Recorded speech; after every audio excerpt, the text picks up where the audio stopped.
اعوذ باللہ من الشیطان الرجیم بسم اللہ الرحمن الرحیم ان اللہ لا یغفر ان یشرک بہ ویغفر ما دون ذلک لمن یشاء ومن یشرک باللہ فقد ضل ضلالا بعیدا ان یدعون من دونہ الا اناثا وان یدعون الا شیطانا مریدا صدق اللہ العظیم۔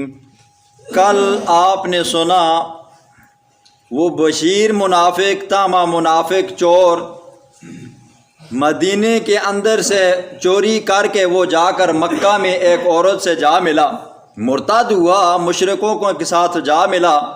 تو آج اللہ رب العزت نے شرک کے بارے میں بیان فرمایا جی۔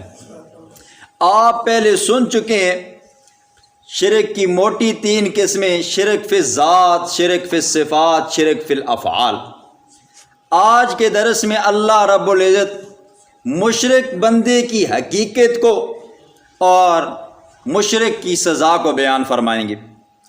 رب کے قانون کے اندر سب سے بڑی نیکی، اللہ کے قانون کے اندر نیکیوں میں سب سے بڑی نیکی وہ توحید ہے جی، اور رب کے قانون کے اندر گناہوں میں سے سب سے بڑا گناہ وہ شرک ہے جی۔ شرک کیا ہے جی؟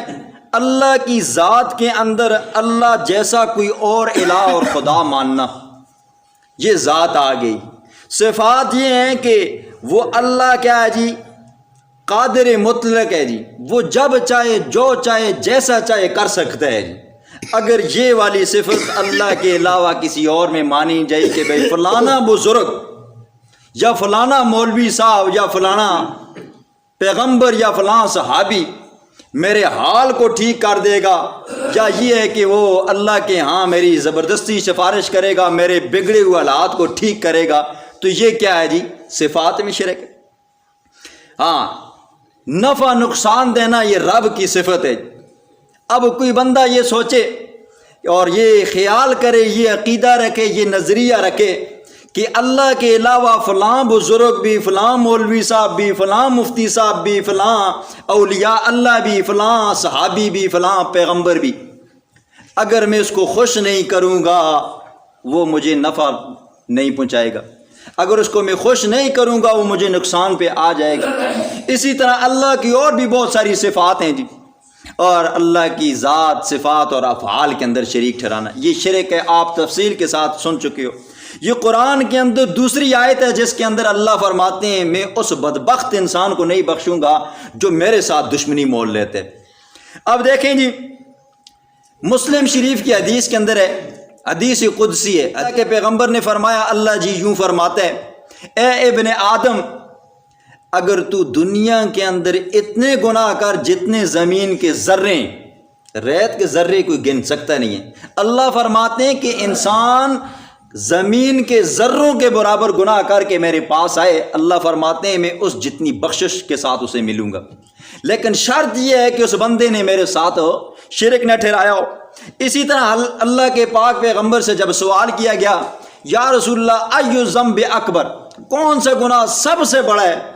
اللہ کے پیغمبر نے فرمایا، ان تجعل للہ ندا، یہ ہے کہ اللہ کے ساتھ کسی کو تو شریک ٹھہرا، یہ سب سے بڑا گناہ ہے، اس کی معافی نہیں ہے جی، ناقابل معافی جرم یہ ہے۔ اللہ نے پہلے ہی کہہ دیا کوئی بندہ اگر یہ گناہ کر کے میرے پاس آتا ہے اور اگرچہ مشرک ہے، رات دن وہ نمازیں پڑھتا ہے جی، مسجد کا مؤذن ہے، اور ہر سال حج کرتا ہے، ہر سال رمضان کے مہینے کے اندر جا کر مدینہ منورہ میں اعتکاف میں بیٹھتا ہے، سارا سال حج کرتا ہے جتنی اس کی زندگی ہے، لیکن ہے مشرک ہے، اس کا ایک حج تو کیا ایک ذرہ بھی میں قبول نہیں کروں گا، یہ آ گیا مشرک۔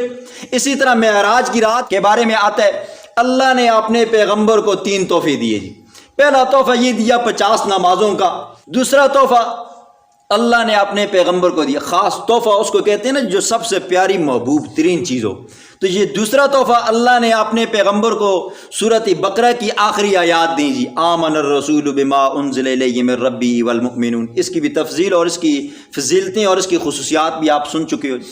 تیسرا تحفہ اللہ نے اپنے پیغمبر کو یہ دیا، میرے پاک پیغمبر پریشان مت ہو، تیری امت کے ہر گناہگار کو میں بخش دوں گا جی، ہر گناہگار کو میں بخش دوں گا، لیکن اس بندے کو میں نہیں بخشوں گا جس بندے نے میری ذات کے ساتھ میری صفات کے اندر اس نے شریک ٹھہرایا ہے۔ اب دیکھیں جی، اللہ فرماتے ہیں ان اللہ لا یغفر ان یشرک بہ، لا یغفر نہیں بخشے گا ان یشرک بہ کہ اس کے ساتھ کسی کو شریک ٹھہرایا جائے، اور ویغفر ما دون ذلک لمن یشاء، اس کے علاوہ جتنے بھی گناہ ہوں گے اللہ فرماتے ہیں میں انہیں کیا کر دوں گا جی، معاف کر دوں گا، بخش دوں گا۔ اور ومن یشرک باللہ، اور جو بندہ اللہ کی ذات اور صفات کے اندر کسی کو شریک ٹھہراتا ہے، فقد ضل ضلالا بعیدا، پس تحقیق وہ دور کی گمراہی میں جا کر بھٹک جاتا ہے۔ دیکھیں بندہ شرک کرتا کب ہے جی، بندے کے ذہن کے اندر خیالات آتے ہیں، تصورات آتے ہیں، فلانا بندہ فلانا بزرگ بڑا اللہ والا ہے جی، اور جب ہاتھ اٹھاتا ہے، دم کرتا ہے، شف کرتا ہے نا جی، تو آنن فانن بندے کو شفا مل جاتی ہے، تعویذ لکھتا ہے نا جی، اور شادی نہ ہوتی ہو نا جی، آنن فانن شادی ہو جاتی ہے، بچے نہ ہوتے ہو نا جی تو شف کرتا ہے، دم مارتا ہے اور بچے بھی آ جاتے ہیں جی، فلاں کی تقدیر بند ہوئی ہے نا جی، وہ دم کرتا ہے اور تعویذ دیتا ہے جی، تقدیریں بھی کھل جاتی ہیں۔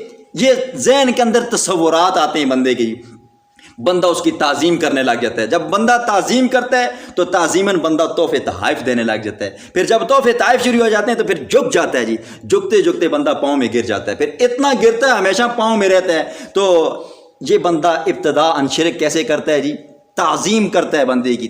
اکثر ساتھی جھک جاتے ہیں اسلام کرتے ہوئے بطور ادب کے، تو کتنی مرتبہ ان کو روکا ہے، جھکا مت کرو جی، جھکنا ہے کس ذات کے آگے ہے جی، جس نے ماتھا اور پیشانی دی ہے، نہیں اسی کے آگے جھکنا ہے، اس کے علاوہ نہ پیغمبر کے آگے جھکنا ہے، نہ ماں باپ کے آگے جھکنا ہے، نہ استاد جی کے آگے جھکنا ہے۔ آگے اللہ فرماتے ہیں ان یدعون من دونہ الا اناسا، وہ نہیں پکارتے من دونہ اللہ کے سوا الا اناسا مگر عورتوں جیسی چیزوں کو پکارتے ہیں۔ اب دیکھیں جی، مشرکین مکہ ان کے پاس چند بت تھے جی، ایک لات تھا، ایک منات تھا، ایک عزا تھا جی، یہ تھی۔ یہ لات اس کی مؤنث آتی ہے الہ، انہوں نے اپنے بتوں کے جو نام رکھے ہوئے تھے نا جی وہ عورتوں کے نام پہ رکھے ہوئے تھے۔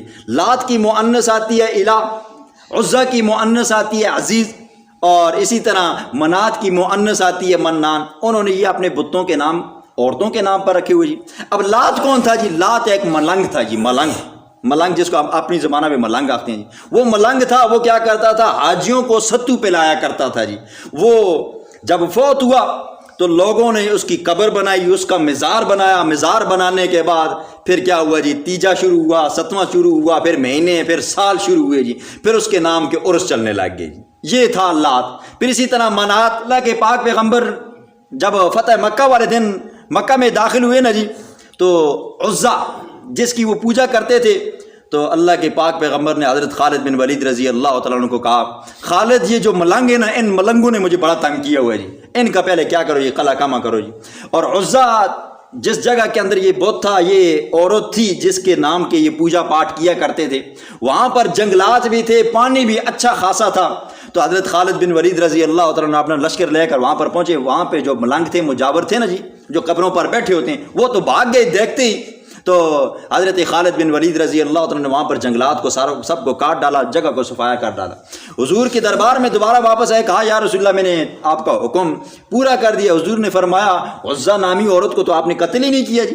کہا یا رسول اللہ وہاں پر کوئی عورت نہیں تھی۔ کہا جاؤ وہاں پر۔ حضرت خالد بن ولید وہاں پر گئے تو اندر سے ایک خانہ بنا ہوا تھا، گھر بنا ہوا تھا، کمرہ بنا ہوا تھا، وہاں سے ایک عورت نکلی جس کے بالوں کے اندر مٹی تھی، گرد و غبار تھی، اپنے آپ کو چیخ چلا رہی تھی، وویلا کر رہی تھی، اور حضرت خالد بن ولید رضی اللہ تعالیٰ عنہ کی طرف حملہ کرنے کی کوشش کر رہی تھی۔ حضرت خالد بن ولید رضی اللہ تعالیٰ عنہ نے کیا کیا جی، تلوار لی، اس کا سر قلم کر دیا جی۔ یہ مشرکین مکہ تھے جی۔ اسی طرح ایک وہ آپ سن چکے ہو جی، دوسرے پارے کے اندر صفا اور مروہ کے درمیان میں جب وہ جو بت رکھے جاتے تھے، ایک کا نام اسلاف تھا، ایک کا نام نائلہ تھا۔ انہوں نے زنا کیا تو لوگوں نے شرم کے مارے، حیا کے مارے ان کو حدود حرم سے نکال دیا، ایک جگہ پہ جا کر رکھ دیا، تو جو پیچھے سے آئے نا جی، ان زناکاروں کو اپنا خدا بنا لیا جی، یہ ہوتا ہے جی، یہ انہوں نے کر دیا۔ اسی طرح حضرت نوح علیہ السلام کے زمانے کے اندر سوا، وہ بھی ایک عورت تھی، لوگ اس کی پوجا پاٹ کیا کرتے تھے۔ اب یہ مشرکین مکہ تھے جی۔ اب آ جائیں ہندوستان کے اندر کیا ہے جی، ان کی بھی دیویاں ہیں جی، لکشمی دیوی آ گئی، سرسوتی دیوی آ گئی، اور اسی طرح ماتا دیوی آ گئی، کالی دیوی آ گئی، دیویاں ہی دیوی ہیں، اور پاکستان کے اندر دیوی ہی دیوی ہیں جی۔ اب پاکستان کے اندر کیا کیا جی، ہر ایک نے اپنا اپنا وہ ایک خدا بنایا ہوا جی۔ ہمارے ہزارے کے اندر، ہری پور کے اندر ایک قبر ہے جی، کھوتا قبر کہتے ہیں جی، آپ لوگ بھی جانتے ہوں گی۔ وہاں پر کیا ہے جی، اس قبر کے اندر کوئی بندہ نہیں ہے، صرف کھوتا ہے، گد ہے، لوگوں کی مت ماری ہوئی ہے، وہاں پہ جاتے ہیں، اولادیں مانگتے ہیں، کھوتا ان کو اولادیں دیتے ہیں جی۔ اتنے بندے کی عقل ختم ہو گئی ہے، پتہ نہیں ہے گدے سے اولاد کہاں ملتی ہے جی۔ اب شیطان نے ان کے اعمال مزین کیے ہوئے ہیں، عقائد مزین کیے ہوئے ہیں۔ اولاد نہ ہوتی ہو، اس کھوتا قبر پہ جاؤ، اس کھوتے سے آپ دعا مانگو تو آپ کی مراد پوری ہو جاتی ہے۔ بچہ نہ ہوتا ہو، کھوتے کے پاس، اس کھوتا قبر کے پاس جاؤ، دعا مانگو، وہ کھوتا آپ کو اولادیں دے دیتا ہے۔ طرح طرح کے عقائد بنے ہوئے ہیں جی۔ تو وجہ کیا ہے جی، اللہ جب روٹتا ہے نا جی، بندے کی عقل چھین لیتا ہے۔ تو اب کیا ہوا جی، انہوں نے یہ اپنے الہ بنائے ہوئے ہیں۔ ہاں جی، ایک بات اور بھی سنیں جی، اکثر لوگ کہتے رہتے ہیں نا جی کہ یہ قرآن کے اندر جو آیتیں ہیں نا، یہ بتوں کی ہیں جی۔ یہ کس کی ہیں جی؟ بتوں کی ہے۔ تو میں ایک دو آیات ایسی پیش کرتا ہوں جس کے اندر اللہ رب العزت فرماتے ہیں کہ یہ بتوں کی نہیں ہے، بلکہ کیا ہے جی، یہ انسانوں کے بارے میں۔ سورۃ احقاف ہے اور سپارہ نمبر 26 ہے جی، سپارہ نمبر 26۔ اللہ فرماتے ہیں وَإِذَا حُشِرَ النَّاسُ، جب جمع کیا جائے گا لوگوں کو، نہ کہ بتوں کو جی۔ دیکھیں جی، یہودی کیا کرتے تھے، حضرت عزیر علیہ السلام کی عبادت کیا کرتے تھے۔ عقیدہ کیا تھا، حضرت عزیر اللہ کا بیٹا ہے، تو العیاذ باللہ، نعوذ باللہ، کیا حضرت عزیر علیہ السلام بت تھے، پتھروں کے بنے ہوئے تھے؟ نہیں، انسان تھے۔ یہودیوں نے اس کو اپنا خدا اور الہ مان لیا۔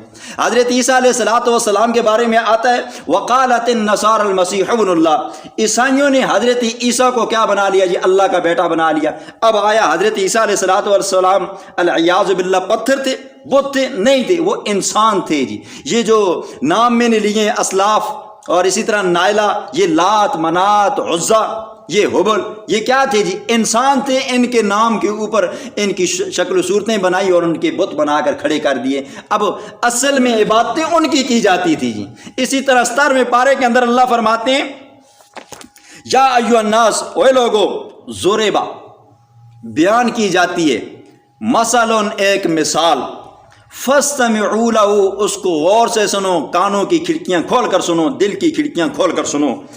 ان الذین، بے شک وہ لوگ، تدعون، جن کو تم پکارتے ہو، جن کے نام کی تم نظر و نیاز دیتے ہو، چڑھاوے دیتے ہو، من دون اللہ، اللہ کے سوا، لن یخلقوا، ہرگز پیدا نہیں کر سکتے، ذباباً، ایک مکھی، ایک مچھر، ولا وجتمعوا لہ، اگرچہ وہ دنیا کے سارے معبود اللہ کے سوا سب جمع ہو جائیں تو وہ ایک مکھی نہیں بنا سکتے۔ اللہ فرماتے ہیں مکھی بنانا تو دور کی بات ہے، مکھی بناؤ گے اس کے پر بنانے پڑیں گے، اس کا اندر کا نظام بنانا پڑے گا، اس کے پاؤں بنانے پڑیں گے، اس کے پر بنانے پڑیں گے، اس کی جسامت بنانی پڑے گی، اس کے اندر روح ڈالنی پڑے گی۔ اللہ فرماتے ہیں نہیں، وَإِن يَسْلُبْهُمُ الذُّبَابُ، مکھی بنانا تو دور کی بات ہے، اگر کوئی مکھی آپ کے کھانے سے، آپ کی پیالی کے اندر سے، وہ جو چائے ہوتی ہے، چائے کے اندر ڈبکی لگائے، اللہ فرماتے ہیں شیئن لا یستنقذوہ من، تم تو اس کو بھی نہیں چھڑا سکتے ہو۔ جب اس کو نہیں چھڑا سکتے ہو تو مکھی بنانا تو دور کی بات ہے۔ اور پھر جو لوگ آپ کی عبادت کرتے ہیں، جو آپ سے مانگتے ہیں، آپ کی مثال اور ان کی مثال، ضعف الطالب والمطلوب، مانگنے والا بھی کیا ہے جی، کمزور ہے، اور جس سے مانگا جا رہا ہے وہ بھی کیا ہے جی، کمزور ہے جی۔ اب یہ دیکھیں جی، اللہ کے نام کے علاوہ کسی اور کے نام کی نظر نیاز دینا، اللہ کے نام کے علاوہ کسی اور کے چڑھاوے چڑھانا، یہ کیا ہے جی، شرک ہے جی۔ اب جو بندہ اللہ کے نام کے علاوہ کسی اور کے نام کی دیگ پکاتا ہے جی، اب یہ پکانا بھی حرام ہے، اس کا کھانا بھی حرام ہے جی۔ پکانے والا اگر عقیدہ اس کا یہ ہے، عقیدہ نظریہ اس کا یہ ہے کہ یہ جس کے نام پہ میں پکارا ہوں وہ بندہ مجھے نفع دے گا، میرے مال کے اندر برکت دے گا، میرے گھر کے اندر برکتیں ڈالے گا، عقیدہ یہ ہے، تو نفع اگر نفع نقصان کا اس کو مالک سمجھتا ہے تو یہ کیا ہے جی؟ مشرک ہے۔ اور اگر نہیں پکاؤں گا تو وہ مجھے نقصان دے گا، میری اولاد کو نقصان دے گا، میرے کاروبار کے اندر نقصان دے گا، تو یہ بندہ کیا ہے جی؟ مشرک ہے۔ لیکن اگر آپ اس نیت سے، اس عقیدے سے پکاتے ہیں کہ وہ میرے نفع نقصان کا مالک نہیں ہے، محض ایصال ثواب کے لیے پکاتا ہوں، تو اب اس کے اندر دن کی تخصیص نہیں ہے تو یہ جائز ہے جی، شرک بھی نہیں ہے، کفر بھی نہیں ہے۔ اور اگر تخصیص نہیں ہے تب تو جائز ہے۔ اگر دن متعین کر کے آپ پکاتے ہیں تو یہ بدعت ہے، یہ بھی کیا ہے جی؟ ناجائز ہے۔ یہی حکم 11ویں شریف کا ہے جی۔ 11ویں شریف، کوئی بندہ 11ویں شریف کو اس عقیدے کے ساتھ 11ویں پکاتا ہے کہ شیخ عبد القادر جیلانی کے نام پر اگر میں دیگ نہیں پکاؤں گا، شیخ عبد القادر جیلانی راتی چرپائی ہوتا ہے، میرا سا کاٹ کنسی جی، میرے بچوں کو مار کنسی، میری یہاں گائیاں مار ویسن، یا یہ ہے کہ میرے پیسے کٹ ویسن، اور عقیدہ یہ ہے کہ شیخ عبد القادر جیلانی نقصان پہنچاسی، اے بندہ بھی مشرک ہے، اس کی پکی دی دیگ بھی کیا ہے جی؟ حرام ہے، کھانا بھی حرام ہے۔ لیکن اگر یہ عقیدہ نہیں ہے، صرف 11ویں کے نام سے پکاتا ہے، تو تب بھی یہ ناجائز ہے۔ کیوں؟